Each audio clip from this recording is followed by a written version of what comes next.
निकल जाओ, निकलो निकलो निकलो निकलो। मैं तो अब किसी को मुंह दिखाने के लायक भी नहीं रहा। मेरी जगह तुम होते तो बताओ क्या करते। मशवरा कोई भी दे सकता है। अगर उसका एक भी बाल बीका हुआ तो आपका सामना मुझसे होगा। देखते हैं तुम इस पर काबू पा सकती हो या नहीं। रिकॉर्डिंग ना करो, ये अच्छी बात नहीं है। चलो बंद कर दो। ये तो सोहा बेटी है। मेरे साथ चलो। अम्मी छोड़ दे मेरी बेटी को, छोड़ दे। दादी मुझे छोड़ दे। मत कहो दादी, मुझे मत कहो।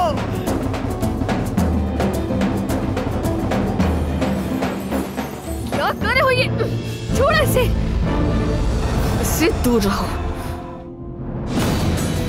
ये हमारा अपना कुत्ता न्याजी है।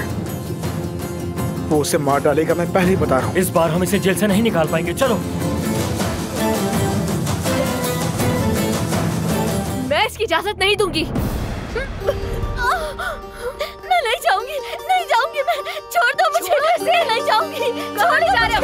मैंने कहा उतरो फौरन अपनी गाड़ी से। मैंने तुमसे कहा था ना कि सुहा मेरी बहन है। मैंने कहा था ना कोई उसे ना छुए। तुम्हारी जुर्रत कैसे हुई मेरी बहन को हाथ लगाने की?